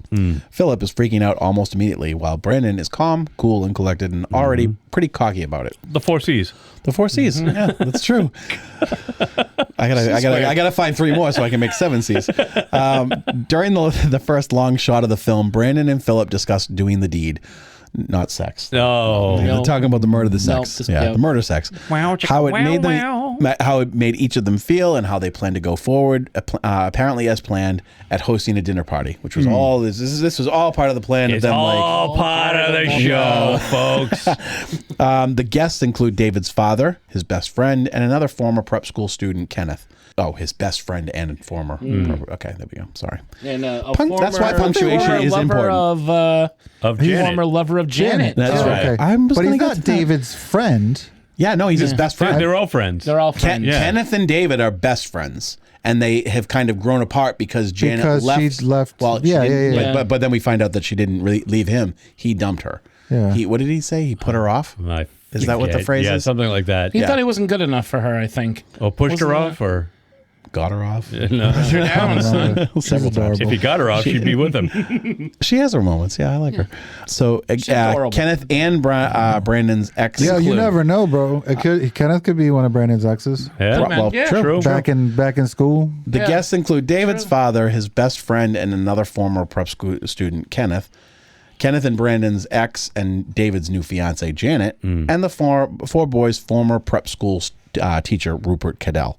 As they prepare the apartment, they continue talking through everything with Brandon, continuously justifying what they did, believing murder to be justified by superior people, like a psychopath. Brandon is... they think they're so much better than everybody Right. else, and that they can But get that's the away thing. with this because they're intellectually superior. But the whole thing, he keeps pushing that. Like, Brandon's the one doing all that talking. Yeah. Yeah. I don't know if Philip really thinks that Buys he's into better. it yet? Yeah, Yeah. I don't Yeah. know if... I don't think he has, he thinks for himself when it comes. Right. No, right? Like I he think plays the Tito's piano right. because people tell him he's good at the piano. Yeah. Yeah. And he's not. Yeah. I don't. Let's be I honest. don't think he loves playing the piano. I mean, mediocre musically at speaking, best. he made some mistakes, and I caught them. Well, he did just watch his lover kill a guy. That's true. He's That's a little true. unnerved. He's on edge. He's been He's had a few drinking. drinks. Yeah, I guess that's true. Yeah. He's worried about what to pack for their I trip don't to know. New I Hampshire. sing better when I'm drinking. Yeah, they got a trip later. Yeah, they're going to run away. Going to Connecticut. Oh, was it Connecticut? I thought it was New Hampshire. That's a little house in Connecticut. Up to Connecticut. Where they'll probably kill somebody else. Somebody from Connecticut. So Brandon is increasingly bold and is treating the murder like art. To help complete the piece, he goes as far as to change the plans of dinner to the dining room. Dinner in the dining room to inside the parlor, using the chest as a tabletop for the buffet. I know. Philip, What an evil man. Yeah. Philip is increasingly uneasy and unnerved. The chest becomes the visual center of the movie. Shortly after that, Mrs. Wilson, the housekeeper, arrives to prepare dinner. She unknowingly assists in setting the table on the chest and projects herself with an air of saucy minx, looking forward to flirting with Cadell. Kenneth arrives first, followed shortly by Janet, and there's an air of tension between... I said air twice, I'm sorry. That's all right. Air of tension between the two because they dated previously. Janet is also a little more bold and rambunctious than the average 1940s girl. She's also not pleased with Brandon for not knowingly making things awkward by inviting Kenneth. Because, he's a sociopath. Well, He's people fucking are with everybody. they're all chess pieces to him. He's just playing this game. And Yeah, Right. he's like, I'm going Let's to kill see, this guy. I'm going to get these guys back together. That'll be fun. Right. I'm going to play God. David's father arrives with his aunt, a crazy Zodiac-obsessed old broad who's visiting and takes the mother's place at the dinner in lieu of her having the flu, which I don't know why they didn't just make her the mother. Yeah. Yeah, it's such an interesting choice that affects the film in no way whatsoever. No way possible. Yeah. My guess is Mom they could have liked been this into- lady, and they were like, we got to put her in here, but she's... well, I guess she doesn't seem too old to be this guy's wife, but it's just... Sister makes a little more But sense. they have not no believable sexual life. chemistry, but they have chemistry. Yeah. Well, it's Kentucky. I mean... It's all relative. Finally, Rupert Cadell arrives. There's a lot of that old blue blood in me, David. Ooh. That's not what she sounds. That's what we need. Little Doubtfire. We needed a little yeah. Doubtfire in it. Ooh, David, are you in the chest? Oh, you wicked monkey. Ooh, Brandon, you wicked. Mrs. Slocum. You wicked That's what she money. reminds me of. Mrs. Slocum from Are You Being Served? Oh, okay. Yeah. Or that lady from the Great Muppet Caper, the one, are they both in Faulty Towers, her and John Cleese? Oh, yeah. When they make the cameo at the house that Miss Piggy's trying to sneak into. Right. And she's like, awfully disappointing weather we've had today. What? I said it's awfully disappointing weather. Great scene. Great cameo. Sorry. Nothing to do with what we're talking about. That's who she reminded me of, folks. Go watch the Great Muppet Caper. Finally, Rupert Cadell arrives. Hitchcock's Great Muppet Cape. Brandon subtly references through conversation that Rupert once debated philosophical ideas with Brandon and Phillip about superiority and the idea of murder as an intellectual act. It doesn't take long for guests to begin to wonder where David is. That's right. Brandon casually explains that he might just be late. You know what? Those who can do and those who can't teach. That's right. So he couldn't pull the trigger. So he And those taught who kids can't how. teach Jim. That's it. You better believe it. It's from Manly Hall. Philip, however, only continues to grow increasingly anxious, cutting his hand on a champagne glass. Mrs. Wilson begins to serve the food, and the guests unknowingly gather around the body of their missing chum. Brandon continues provoking philosophical discussions about murder, which gets David's father upset at the topic and Brandon's seriousness about it. About the topic and Brandon's seriousness. Between Brandon's oddly specific comments about murder and Philip's growing nervousness, he becomes suspicious. Brandon gives David's father a set of books that he had come to see because in the 1940s, that is what we call parties, showing someone books that you have. Well, they didn't have the TikTok. They also didn't, and then they like had to have a reason. They didn't have Back when you had to have a reason to open the champagne, apparently. I imagine they're all like good first edition, like the kind of shit that the Probably. regular man can't get This their is hands Robert on. Louis Stevenson's Treasure Island, first edition. Signed by the author. The first printing of Mark Twain's Huck Finn. I had CGC voice. mark this up, and it's a 9.2. I've got all of a twist. There's a sex scene in it. When Oliver's asking for more, it's not gruel. This is Hans Christian Andersen's The Little Mermaid, and on the cover of the book, you'll notice that one of the pillars of the castle is a penis. The author doodled dicks in the margins. Real hoity-toity. That's right. That'd be fun, actually. I would pick up those books. Totally. That's right. These books, however, are tied up with the same rope used to kill David, which totally unnerves Philip. Philip's freaking out about that. Yeah, he gets increasingly panicked as the movie goes on. He just is like waiting for the shoe to drop. Yeah. He sees it coming, and the other Brandon's just like, No, I think it's another part of the thing that gives him pleasure is watching Philip squirm through Right, this whole totally. I thing. think It you're just right. Makes him, Yeah, it Brandon's excites over there him playing more. Jenga, like just Yeah. pulling more pieces than he's supposed to. Brandon's playing chess while Philip is playing checkers. Right. Is what it is. Rupert notices the rope and finds it odd. Rupert corners Philip, asking him about the evening, and notices him becoming defensive and agitated. During a particularly cool, long, unmoving shot, which was the shot that we talked about, we see Mrs. Wilson cleaning up as we hear the group talking about where David could possibly be. So the group is not in the shot.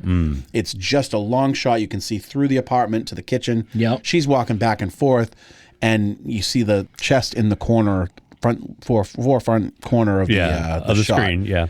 And all this is happening, and they're talking and yapping, and all of a sudden, she's getting closer and closer to like she's got it cleared off. She's gonna get some of those books or put something in that chest, and that's when you're like, no, oh wait. And at one point, she goes to open it to continue cleaning, but Brandon heads her off at the last minute and tells her that it's all set. You think she would keep that secret? Back. You think she would keep their other secret if she's willing to keep one? Well, I mean, she has to be keeping one, right? The one about them being because they live together, and you think she would open the box and maybe close it? She would just say, "I need a raise.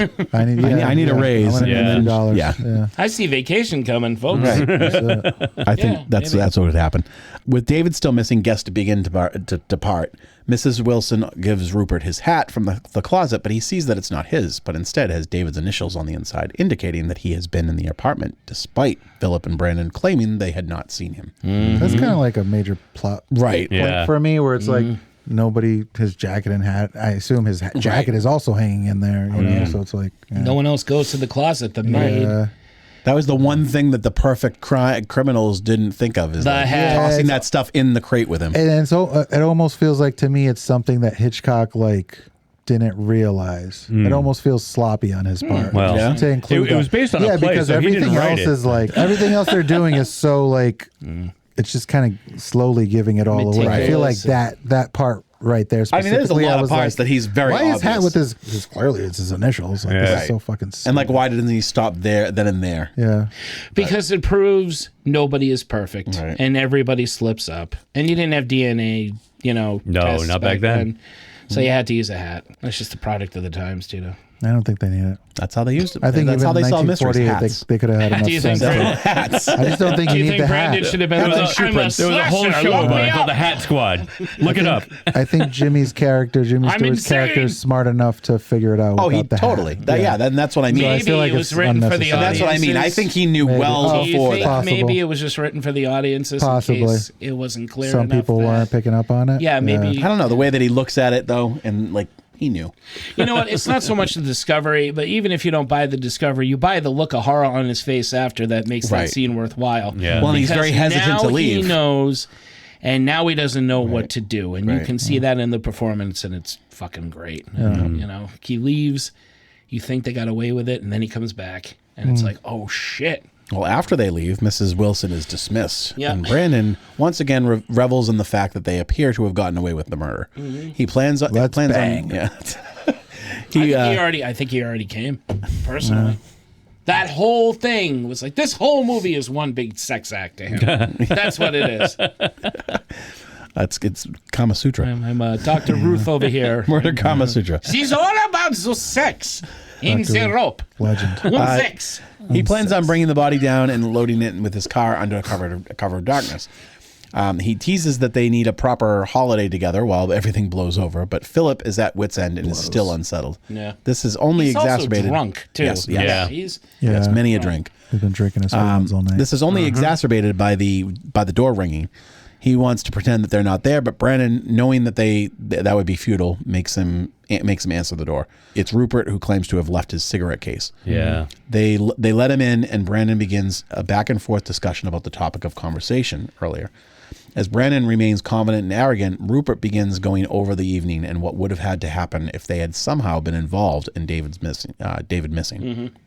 And even Farley Granger says cat and mouse, which is the cat and which is the mouse, because that's exactly what it is.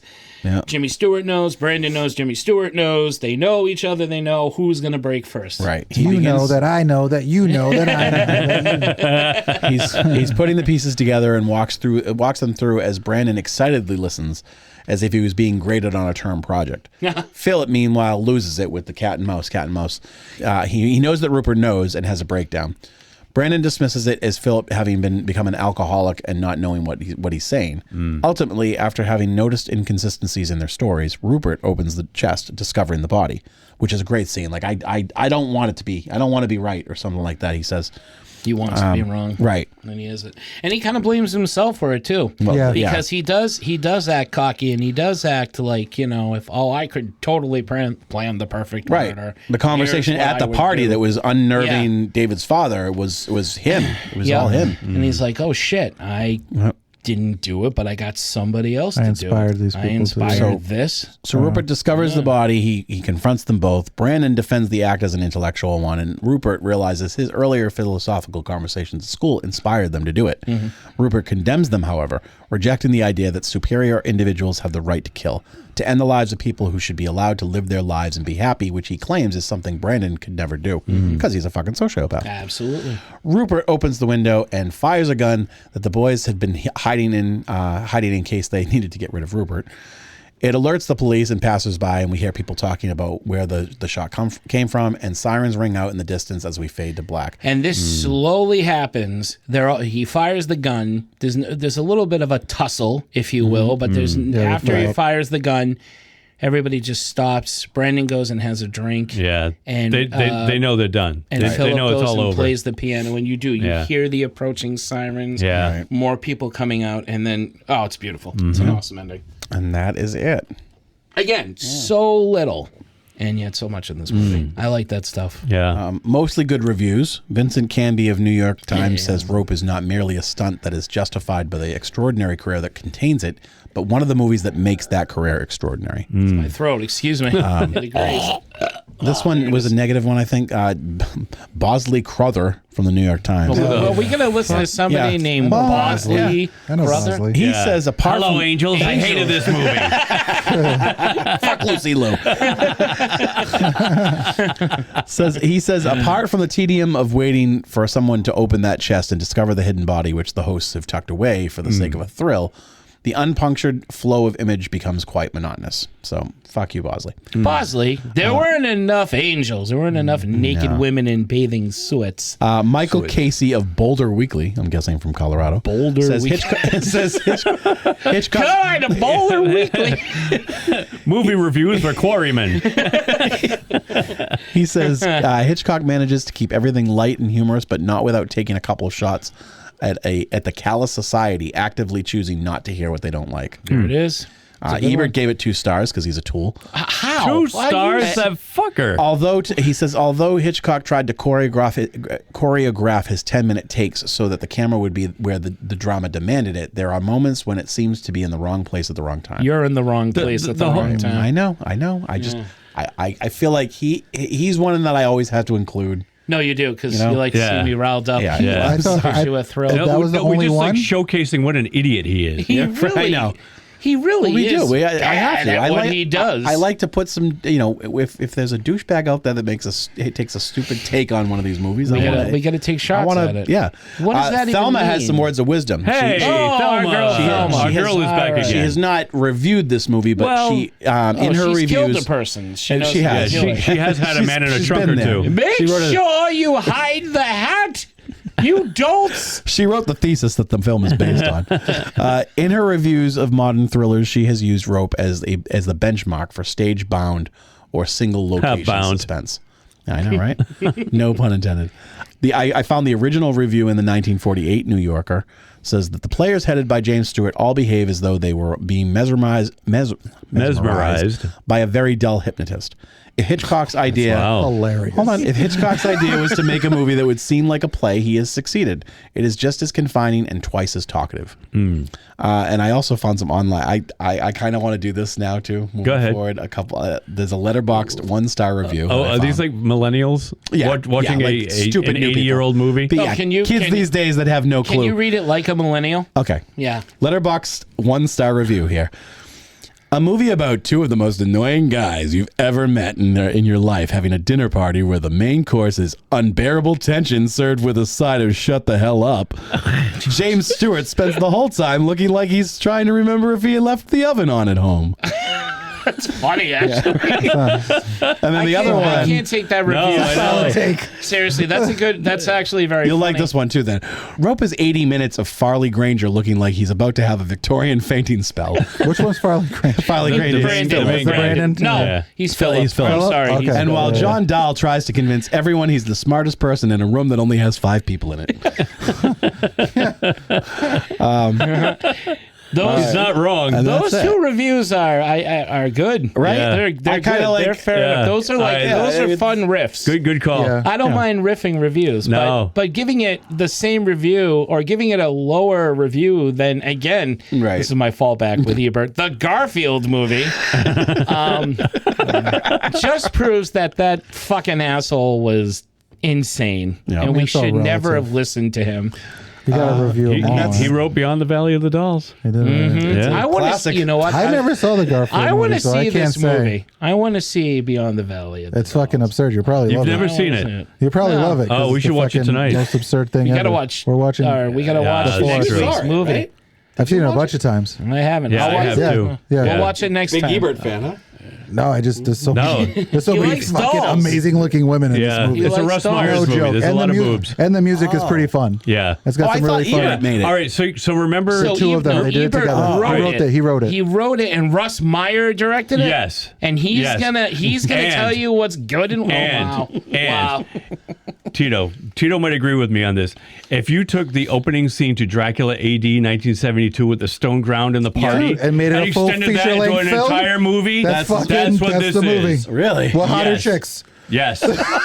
Legit. Yes. With hotter women. Yes. And there's a hot woman in Dracula AD. Yes. All right. There's some fucking Okay. phenomenal We'll looking give it a women. shot. We'll give it a whirl. With some fun ass music Give it a and whirl. some weird Yeah. shit going And it's on. Beyond the Valley of the Dolls? Beyond the Valley of the It's fucking Dolls. weird, man. All right. That's yeah. Yeah. There's a couple of them in there that I Dolly Reed. I don't watch them all, but I watch some of them. I Yeah. watch every once in a while. I was like, oh, that's fucking weird. All right. I love weird movies. It's but fucking weird. I wonder The if I'm end is going insane. to. If am I No, going to be the end is- biased because I know that Ebert That's putting wrote it it? mildly. No, Tito. because I feel like you're pretty honest with think I'll yourself be- when you, even when you Okay, don't like the all person. right. Even when you don't like I do give credit something, where you credit's will. due. And Sure, I've heard you okay. go back and You're not like know, me, change a No, take who that you goes had years before. talking No. shit about someone and then then does a full one begrudging thing. full 180 and Yeah, yeah. begrudgingly. So I didn't The mention this Batman was earlier. good. An 80-minute Robert film. I want to mention. I forgot. 80-minute I do film not is fucking appreciate amazing. your lawyer's Yeah. tone. Yeah, which is why calling the movie monotonous, I don't really see that because it's a very quick watch. Yeah. That It guy is was a a fast tool. watch. So. Oh, well, he was a millennial. It's like I can't No. focus. No, Oh, well, the- that was Ebert. that was Bosley. well, it was Bosley. Bosley. Bosley. New York was like- Times. What's tough is that like you can clearly see. So seeing Psycho, I only have 2 movies to work from, which is made a little bit later. Janet Leigh and why am I blanking on his name? Anthony Perkins. Anthony Perkins are fucking amazing. In They that are. movie. Yeah. Yes, they They're are. amazing. In this movie, James Stewart is clearly the best actor in the room by a mile. Yeah. Totally. So when I watch movies like this and I see the acting and you see where it's gone from then till even, Psycho, you're like, oh, this is like not nearly as good as it could be. No, totally. Like, and I if think- you were to go 'cause it was to early. this Yeah. But it to definitely Rear like Window, you would think Yeah. the same thing. Because Rear Window has Jimmy Stewart and freaking Grace Kelly. Oh my God. and who is dynamite, Yeah. and Raymond Burr and Wendell Corey and Thelma Ritter. Yeah, Thelma Ridder's That great is in actually movie. the better of the movie. yeah. Two movies. And Jimmy but Stewart's performance Yeah. in that is And you were torn between doing I Rope was and Rear Window tonight. I was not sure. I kind of wanted to do Rear Window. I do want to come back and do Rear Window for something sometime. We should do a Hitchcock month. We should. sometime. We should. we should, Yeah. 'cause We should especially absolutely should. if anything, just to Have Tito get Tito to exposed. see a few more. Yeah. Yeah. But it was 'Cause there's plenty of other It ones. was definitely a tough call. I thought you watched The Trouble with Harry with us. No, I've Did we never all watch seen that together? We didn't yeah, watch that together. I don't think we watched did. it with you guys. Nope. No, I don't think we Yes. did. Yes, I don't remember 'Cause what you you- had talked it up all the time, and I was like, Yeah. "Oh, it's in that pack I bought." Yeah. But I don't think we watched You it bought together. it, but we didn't watch it together. I don't remember. I think we watching have it this alone conversation like all the every time. 2 weeks. We probably do. We're like, we saw that together. Like we had it earlier in the episode about Raid 2. Yeah. I know. It's true. We got to write this shit You down. got a memory problem. Derek is he's our historian. He's our It's archivist. been hit in the head too many times. Well, because on Letterboxd I have the list going of like the ones that bumped we his cover head. as the main, Yeah. but not like. I see. We I probably should talked keep it a up different here list. at one point. Remember when I thought we talked about Spinal Tap? That too. Yeah. and we didn't. We didn't. just We didn't spent- watch watched it. Yeah. the But we movie. watched Yeah. the movie Right. and we talked about it. I think on it was a Geek Flag. and we Yeah, just you went thought on we it. did a whole episode on it. We Absolutely. didn't. Yeah, So- it happens. Yeah, Well, I well, never claimed to be a Nietzsche Superman. I'm a Nietzsche Aquaman at best. Aqua Lad, if anything. Aqua Lad. I'll give you plastic man. Why do I, ain't nobody want to be Aqua Lad. You're a Nietzsche plastic man. Oh, I like plastic. Speedy. Nobody wants to be Speedy. Matter eater Speedy lad. doesn't want to be Speedy. Speedy's the Fredo of the Teen Titans. He's cool. He had a drug problem. Nobody wants to be Cool. Fredo. Yeah, Roy Yeah, did. Speedy had a little drug problem. He's Yeah. cool. You know what? Yeah, Hey. you're right. No, I was thinking of And Speedy Kid went on- Flash. I was thinking of Kid Flash. Speedy is Arrow's little Yeah. board. Roy. Yeah. Dude, Brian, if I am Speedy, then you're Sandy. I'll be You're gonna be whatever. Whatever it Sandman. takes. You're gonna be the Sandman's fucking little sidekick. Whatever it Sandy. takes. There it is. That's fine. Yeah. Nice. I'm Bucky. Take that. What, Derek? Yeah, you're not Bucky. Brian, if you like this movie, what movie would you recommend? We brought it up a little while ago, and I'm going with Hitchcock's Lifeboat because that is a great movie in a confined space. Is that yours? Go ahead. I'll think of something else. Go. No, it's a great movie that Hitchcock did in a confined space. A lot of people survived a shipwreck. They all end up in a lifeboat. The entire movie takes place in one lifeboat about the size of this table, and one of them is a Nazi. They pick up a Nazi from the submarine that shot down their boat with the torpedo, and he was the survivor of that. And he's there, and people start dying. They don't know if it's that was one of his earlier ones, right? It was in black and white, but it wasn't that much earlier than this movie. Henry Hall, the Werewolf of London. That's right, is in it? Yeah. Tallulah Bankhead. Tallulah Bankhead. Tallulah Bankhead. Yeah. Who was the model for Cruella de Vil? Oh, was she really? Yeah, she was. Oh, interesting. Yeah. Cruella de Vil. Cruella de Vil. Tito, what do you recommend? So I was trying to think of this movie for like an hour today because I was thinking of dinner party movies, and then I was like, oh, fucking Kate Beckinsale's in it, and I'm looking through Kate Beckinsale's thing, and I'm like, nope, that's a different movie that I used to like. And then I was like, oh, Ewan McGregor's in this movie, and I was like, no, that's a different Ewan McGregor movie, which is that I also like. It's called The Last Supper. It's from like 1995. And it's got Cameron Diaz, Courtney B. Vance, and Annabeth Gish. Oh, I do like. There's a couple of other actors in the movie, but they essentially have dinner parties, weekly dinner parties. They're a fairly liberal group, and they invite more conservative-leaning people to their dinner parties. They have conversations with those people, and then they kill them. Dinner for schmucks. No, prior to. That's different. Yeah, I know. It's called The Last Supper, and each character is heard of named this after movie. a different. Apostle or something? Yeah. Breckenmeyer in it. No, it's too old. I can picture it's like middle, not like. I can later, picture the cover of it. Later 20s aged people. We But gotta do an appetizer top favorite awkward dinner scenes or weird dinner scenes. I can think of a couple. and it might suck because I haven't seen it in like 20 something years, but it popped into my head, and I remember thinking I liked the movie. If you like it, it may not hold up. Usually it's good. Yeah. But it was cool. Usually it's I was good thinking taste. of a completely different movie though, with two other This is actors, a movie you wanted. and neither actor was in the movie. Wanted you in who's the other one? Kate Beckinsale. Yeah. You're supposed to see Kate Beckinsale and Ewan McGregor have dinner together. Nah, with a bomb under the table. with the bomb. my dinner with Ewan. I'd watch it. Shoot up some heroin, fight some werewolves. It'd be fun. My dinner with Andre the Giant. Well, there's nothing left for you, sir. You okay? Man? This all goes to I am now boss. Drink like 100 beers. Fart for 30 seconds. What's yours? peanuts. I want nothing but peanuts. Anybody want a peanut? I said, oh God, I sure hope he said peanuts. Mine was going to be Lifeboat, but since you brought that I'm up, sorry. nope, don't be sorry, because I'll take another Hitchcock one and go with Dial M for Murder. Ooh, nice. Also presented like a play. Yeah. Also pretty much in one location, the Tony's apartment. Yep. And Cary Grant. it's Ray Milland And Grace Kelly. and Grace Kelly and Sir John Williams, not the composer, as the inspector. Who's it also has Anthony, what's his name? I think it's Anthony Hines from Curse of the Werewolf. He plays the evil Marquis. He's the one. He's the murderer. He's the one that tries to kill. Yes, dance for your 10 Anybody pesetas. can dance, fool. Yeah. Dance for your 10 pesetas. I want to say his name is Anthony Hines, but I'm not positive. It doesn't matter. No, What's the Anthony character's Hines. name? Huh? What's the character's name in it? Do you know? Is it? Well, he goes by aliases. One of them is Swan. Miss Swan? What? Lesgit, Swan. Well, It's a swan. He's looking like a murderer. He look like a man. He might not be on this list that I'm looking at. Now, Anthony Hines is I'm Gregory's dad? no. He's part of Hammer, but he's one of the behind the scenes guys. He's the one that writes and produces a lot. MC? Who am I? Not an actor.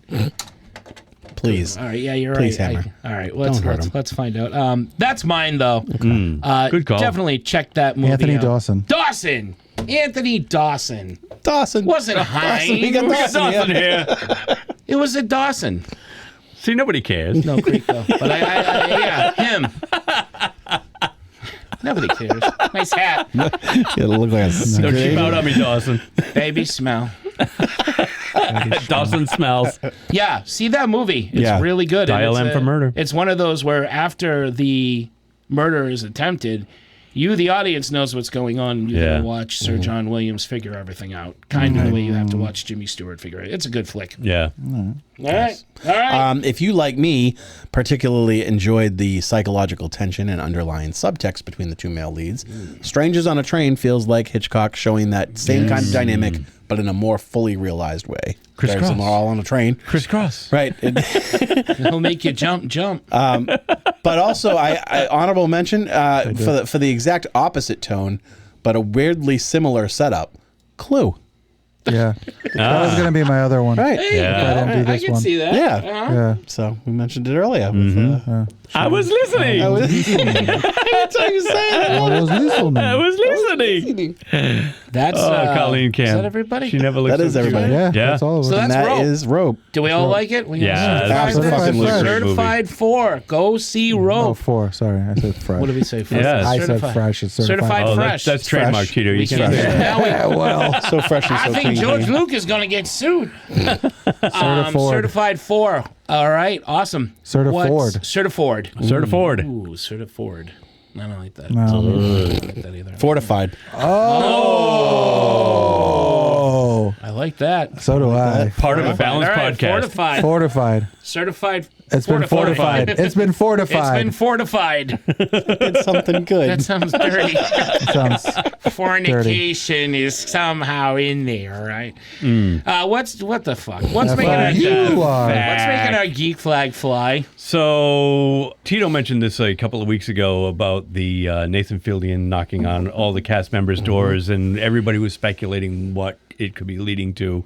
Is it a podcast they were doing? Could it have been a reunion at a convention? Could it have been leading up to a new series? Yep. A lot of people were speculating all of those things, and it turns out that they were very close. It's going to be, it was just announced at one of the cons, I forget, was it a Terrificon? Terrificon, I think. I think it was. That the entire cast was together, and Nathan Fillion revealed on stage with everybody else that they will indeed be doing a season 2 of Firefly, and this time it's going to be animated. And the animation studio, I forget who they. It's a good one. Yeah, the concept art looked really cool. It looked really good. And I'm excited. Any chance for more Firefly in any form, I'm all for. I remember they had some comics way back in the day too. Yeah, I had a couple of them. They were Dark Horse. Dark Horse. Yeah, Yeah. they were Dark Horse. Yeah. And it didn't last for very long, but it was, you take what you can get. Yeah, I got one with like Shepherd Book, like when he worked for the Alliance. Yeah. 'Cause that's kind of, it's alluded that he had some kind of Right, exactly. before he, became a shepherd. Yeah, I have a cool one of those. Yeah. The animation. The one that I saw was illustrations are cool. the guy that tried he pretended to be a passenger and he betrayed them. I forget his name. They shot him in the eye and threw him off the front of the ship in the pilot episode. Do you remember that guy that I'm talking about? He was on Buffy too. Yeah. And he comes back in the comic. He didn't die. He comes back in the comic, and he was looking for revenge. That was the one that I read. But anyway, so we're getting more Firefly. Really excited about it, and I cannot wait. The other thing that I've got is Spider-Man Brand New Day. The trailer dropped yesterday or today, I forget. I saw it today. Might have been yesterday it came out, but I didn't see it until today. and it looks really good. Yeah. I have to admit, I'm excited to see this one. I think probably even more so than Doomsday at this point, because I haven't seen much about Doomsday. Right. Although, did you guys see on the Oscars that him Chris and Evans, Chris Evans, and Robert Downey Jr. Oh, were they together on presented stage? together. Yeah. Yeah, and they were making fun of Channing Tatum in the Channing Tatum audience. is- with his magic mic underpants. Yeah, I need those. Yeah, exactly. I need those after the show. Work. Funny stuff. So that's my two. Really quick. Cool. Yeah, the Sci- Spider-Man one for me too. Yeah. I saw that and I was pretty excited. Frank Castle. I'm Yeah. curious. I think Scorpion. they'll make it work because it happens in the comic books. But Yeah. like What they didn't show was Sadie Sink from. there's Right. like a couple of snapshots. So before they released the teaser, they released like 6 random like less than a second clips. Oh, I didn't see And that. I guess they did it again, and one of them is Sadie Sink from behind wearing like a brown trench coat, Right. Oh, a brown okay. jacket. But You see her from behind. because she's playing May Parker, right? No. Oh, Mayday? Mayday. I've heard that she could be Rachel Summers. I don't know that's that right. that's I don't know that's been announced you're right. that who Yeah. she could Rachel be. Summers, But yeah. I have heard I heard she heard could be Jean Mayday Grey. also. Yeah. Yeah, I heard they've that she also could be said Jean Grey. So it's like they're going to bring her in, tie it in with the X-Men. I don't know if that's available. I don't know if that Yeah. information's out there Yeah. yet. But That was yeah. the rumor I heard, too. I'm a fan of hers. I'm same. looking forward to this movie too, especially after the last Spider-Man film, and they were able to have so many characters in it, and it still worked. And it worked, yeah. And it worked really well. I feel pretty good about this one. Mm-hmm. The only other thing, I don't know if there's any Gnarls Barkley fans out there in the world. They released a new album after 18 years. It came out Wow. yesterday. It's fucking Really? awesome. CeeLo Green and Danger Mouse. A friend of mine told me, and I loved their first 2 albums, so it was cool to Revisit that Yeah. that they got back together and it didn't suck. It's pretty good. So that's mine. That's cool. Cool. Spider-Man I saw today. I cannot wait. I love every one of those movies, and it's my favorite stuff from Marvel. So Bruce Banner. how's that? Yeah, As and Bruce Banner comes back. again. And we get the Punisher. Oh, I love the Frank Punisher. Castle. Go home. Yeah. I can't yeah. wait.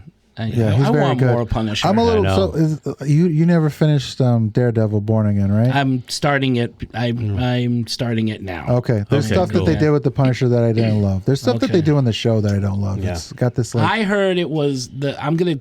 I will still see the second season because it looks great, but yeah. I heard there was some stuff in the first one that I might not dig. It's but weird. whatever. It's like Disney trying to figure out how to make adult content is like Yeah. like Echo, like some stuff in Echo. I'd just be like, that's like gratuitous violence, and I don't even think you guys know how to do gratuitous violence. Okay. Yeah.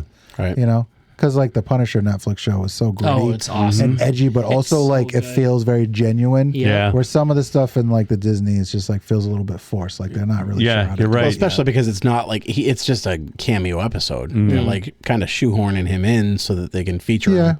Whereas the show, I mean, his season, like the story with His him show? is Yeah. Spot on. Or even the good. season with him, yeah. He's But so- even the he's few such a episodes good he's in, I Punisher, think too. that character carried over into the newer stuff. It didn't ring as true Okay. to that original character for me. Well, maybe because this'll Disney's do always trying to set up more things. right. Yeah. Punisher first But watch appeared it, in but watch Spider-Man, it. right? Yeah. That was his first Yeah. appearance in a Yep. Spider-Man book, so Yeah. it's appropriate Yeah. that he's Right. in this. With the and- go-go boots. Yeah. And yeah, With the I want the go-go With the boots, go-go the white boots. boots, and Yeah. the white, The white boots and belt. I need the skull. Even on the show, there was not enough skull. Yeah. It he's wasn't got as it. prominent. Yeah, Yeah, he's but it's got it. yeah. And I need more of it. And I really like that it appears that they have a relationship. Right. Like Like they know each other. Yeah. It's fucking fantastic. Yeah. Yeah, I can't wait to see it. I love all 3 of those characters. I want. People are rumoring Savage Hulk at this point. This is Yeah. going to be the badass In that Savage one? Hulk in the new Spider-Man movie. I don't know. I don't know. Yeah. I don't know. It like You from know. the trailer was only like 2.5 minutes long, and it really seemed overstuffed as it is. And like I said, they didn't even show Sadie Right. Sink. God knows what they've already left out. So hopefully the movie isn't too overstuffed with shit I already. wonder there's how lots much of, Hulk like, we're not gonna get. Spider-Man. Let me There's tell you lots something. of little bits of things that You seem like they're almost mega. have, though. You got, well, he's, I don't know, unless he becomes Grey Hulk, and then you have him and Spider-Man and you almost have a new Fantastic Four thing. Yeah. You just got to throw Wolverine and Ghost Rider. For Yeah. sure. Or Oh, I'd some- love to see Ghost some Rider. kind of come back. defender. Well, Midnight Defenders, Suns. kind of- They need Midnight Suns. Yeah. Yeah, I wonder because you need somebody as tough as the Hulk to have in that movie. Otherwise, he's just destroying everybody. Yep. I don't know. And then it becomes a Spider-Man versus Hulk film. which potentially that's what it could. No, turn maybe not necessarily though. It depends what kind of Hulk he turns into. If he turns into Ragnarok Hulk, fine. yeah, I'll he can take beat that. everybody that's on screen. He can, that I've but seen he'll so far. he'll very still quickly. And if he work does with, it, then I'll be like, stop making the Hulk a pussy. Yeah. Like that's the thing. Like, dude, I'm like, fine with it. I don't want to see the Hulk. I don't want Professor Hulk. Unless she's Rachel Summers and there you go. You know, and then you she got goes somebody toe to toe strong. with him. Yeah, then let me see something. Either way, Yeah. it's going to be good.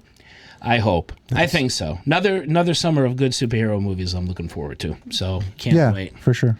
My wife and my kids, we went with Dean and his wife Jen to see Friday the 13th Part 3 at the Regal Cinema on Friday the 13th in 3D. It was the first time we had seen it beautifully was that done. the one up in Bellingham? In That 3D. Regal? The one in Bellingham. It was fucking awesome. It was so much fun. We had a great crowd.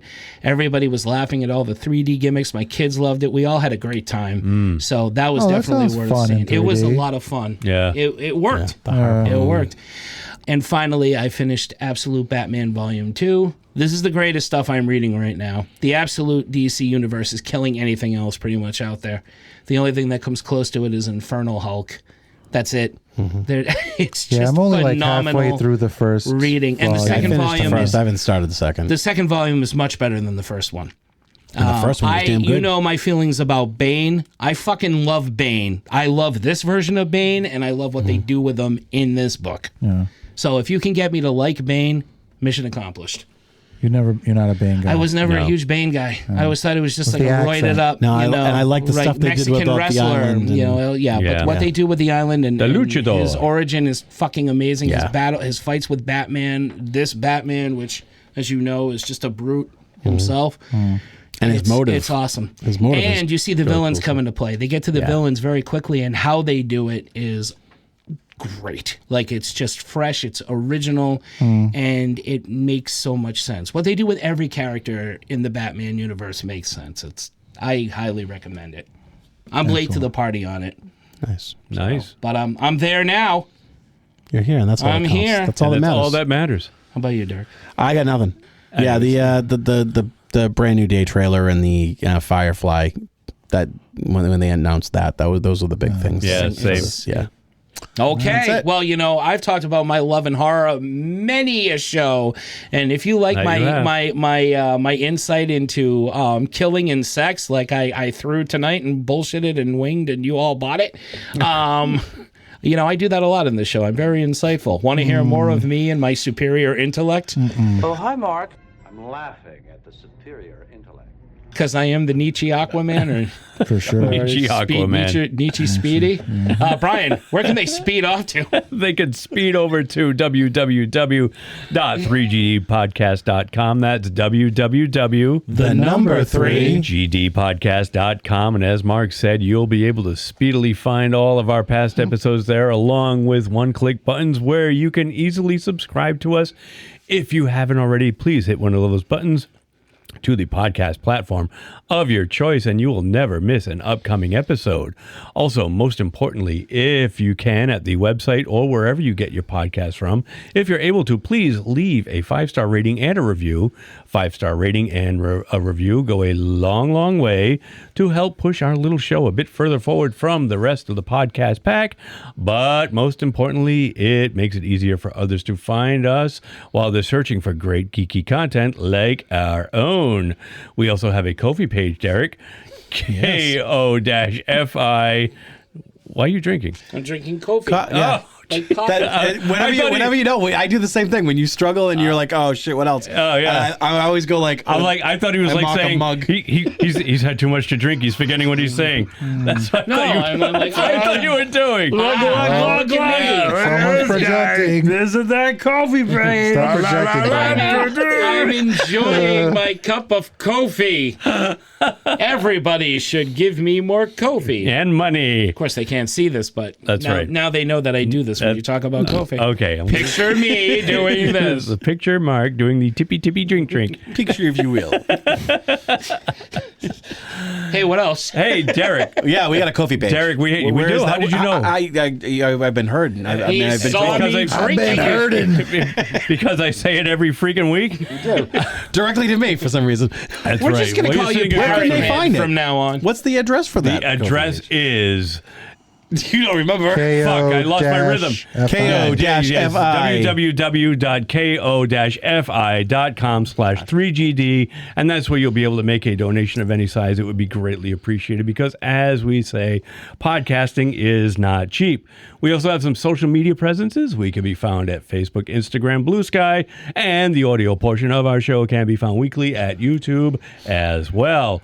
And I think that's pretty much it. So, if the Dark Lord's willing, the creek don't rise, there ain't no meltdown, and nobody pushes that little red button, we will do this all again next week, where you will hear Mark say... I shall say thank you, Brian. Thank you, gentlemen. And thank you, everybody out there, for listening. We have one more next week. One more of In the Mark of Madness. I got one more coming. Is it going to be as good? Strap in. It's the movies have been good. Yes. Am I leaving off with a good one? I'm No, going to leave I you like a your clue. pick for next week. It's gonna be a howling good time. But not that kind. It's a movie about a mummy. Not the one that Mark talks about every third episode. Yes. No, a not different one. That's right, not a howling. Phil, You know what I haven't talked about? I didn't talk about the howling. That's why I said every No. third episode. I did talk about one. you did. Because Mike was like, "Oh, here we go." Yeah, you did. Poor bastard. He has You to did. hear it from me every day. This bullshit. He's a good. He's good man. at it. He puts up He's a with a good lot. coworker. He does put up with a lot, but so do I. Yeah. It So was good having him Doesn't last like week. the fog. What's wrong with him? Anyway. So next week is going to be a howling good So time. it's going to be a howling good time. Raise your glass of scotch and listen along with us. Ooh, I like that. Yeah, let's Scotch. drink scotch during this one too. Scotch, because you know why? That's a clue. It's a clue. Aye, it's in Scotland. It does take place in Bonnie and old it's a Scotland. howling good time, and that's all I'm going to say. Except, until next time, for Three Geeky Dads, I am Mark. I'm Derek. I'm Brian. I'm Tito. Saying good night, thank you, and keep watching the skies, because Alfred Hitchcock used to water his lawn in the nude. Ooh. Bet he did. Ew. Did he really? Yes. Yeah? I mean, if This I don't is have my to Did he new use a thing. hose or did he do it himself? This is my new thing. I am going to present you odd facts Oh, I like while that. you watch those skies. Stop trying to make fetch a thing. And now, I made certified for a thing. I'm going to do it with you this. and now it's Uncomfortable Corner with Mark Macrina. Hi, folks. You ever see a rash like this?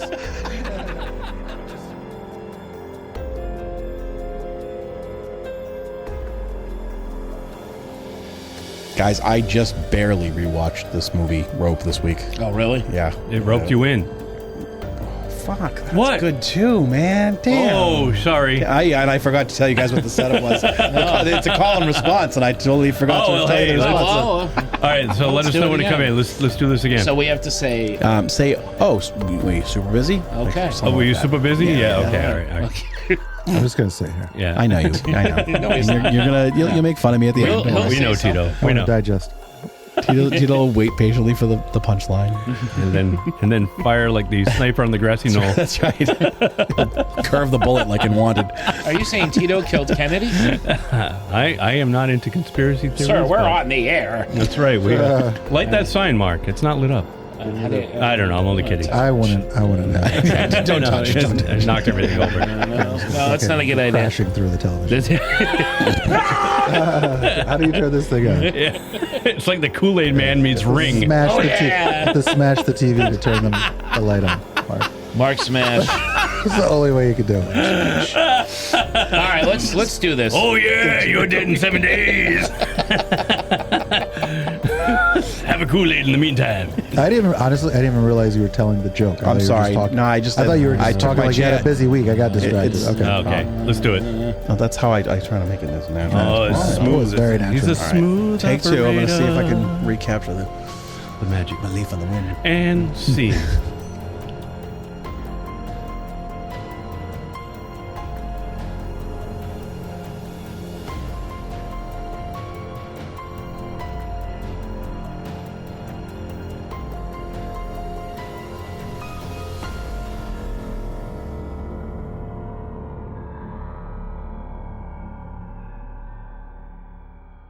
I was listening. That one? Just said bye. Is that what it was? I too drank the cognac. I drank the- Mon Dieu.